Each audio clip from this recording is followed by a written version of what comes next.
ओडिशा के बोलांगीर जिले के टिटिलागढ़ के पास बंदुपाला स्थित माहेश्वरी जीएनएम नर्सिंग इंस्टीट्यूशन में नर्सिंग छात्रों का शपथ ग्रहण समारोह आयोजित किया गया। इस समारोह में 35 नर्सिंग छात्रों ने भाग लिया और स्वास्थ्य सेवा के क्षेत्र में जिम्मेदारी तथा समर्पण के साथ कार्य करने की शपथ ली। टिटिलागढ़ सब डिविजनल हॉस्पिटल के एसडीएम डॉक्टर्स प्रदीप कुमार नायक ने छात्रों को शपथ दिलाई और उन्हें मरीजों की सेवा को सर्वोच्च प्राथमिकता देने की प्रेरणा दी। जीएनएम के अध्यक्ष प्रदीप्त कुमार मिश्रा ने कहा कि इस कार्यक्रम से छात्रों को भविष्य में बेहतर चिकित्सा सेवाएं देने के लिए प्रेरणा मिलेगी। कार्यक्रम के दौरान विभिन्न प्रतियोगिताओं के विजेताओं को सम्मानित किया गया और संस्थान की ओर से सांस्कृतिक कार्यक्रम भी प्रस्तुत किया गया। समारोह में शहर के कई गणमान्य लोग और संस्था के सदस्य मौजूद रहे। बोलांगीर संवाददाता संतोष कुमार पटनायक की रिपोर्ट। ये Maheshwari institute of health science Titilagarh में होता प्रतिष्ठाता मोर ना प्रभाकर मिश्र आमर 2010 मसीह ना ये आम प्रतिष्ठा करूँ। टिटिलागढ़ उपखंडर जनसाधारण अनुरोध सहयोग पाई 2024 मसीह ये नर्सिंग इंस्टीट्यूट आरंभ होइए। एठी जो छात्र छात्री माने वर्तमान पाठ पढ़ुचंती आगामी दिन रे तांकर आय पंथा जहाँ भी थाउ प्रथम रे सेमानकर सेवा मनोवृत्ति रोचे। आमर जो उपखंड और आमर जो एसडीएम सार अच्छन सी भी कहले जे छात्र छात्री माने जाइकरी उपखंड स्तरीय आमर जो हॉस्पिटल अच्छी सेठारे माने अनेक स्वास्थ्य सेवार सहयोग करुछन।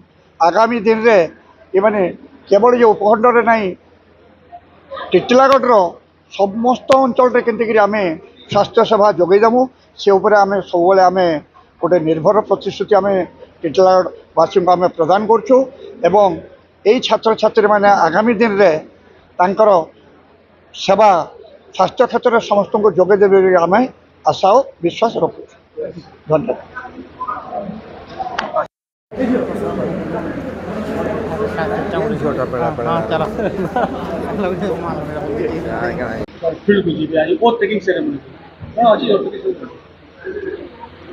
देखो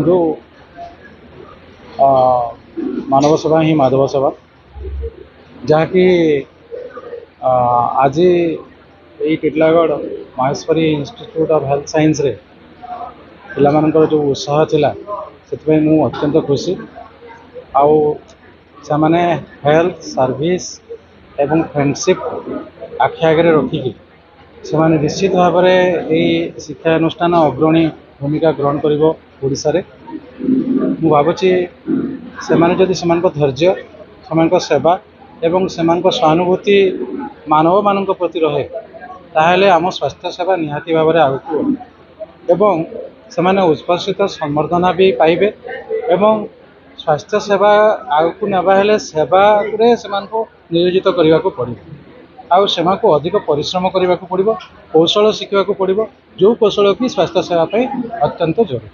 निश्चित भाव में स्वास्थ्य सेवा उपकृत हेब कारण आप जानते जे सब बेले आम स्वास्थ्य सेवा कर्मचारी अभाव रोचे तेणु ये मैंने जब आम एसडी हॉस्पिटल टिटिलागढ़ को ट्रेनिंग पाई जिबे तथा सेठी प्रैक्टिकल करेंगे ताहले निश्चित भाव में आम उपकृत हेबु।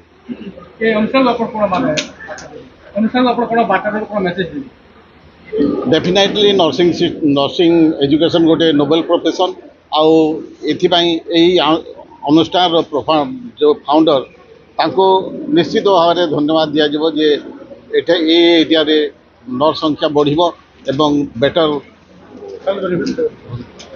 ये करिए हेल्थ रो इम्प्रूवमेंट हो। समान सेवा नेबा वर्तमान मु अनुरोध करबी आमर मुख्य अतिथि व मुख्य जे नाम फर्स्ट स्टूडेंट माहेश्वरी इंस्टीट्यूट रो स्टूडेंट है आउ आमे ई लाइन के जे चूज करी छु पहले आमे पेशेंट मान के निजर भाबे कि ना किसी भाबे नहीं रखी कि ना सेवा करमु आर आके हंदा सेवा करी कि ना चालमु जीवन थी वार्ता आ सेवा करू।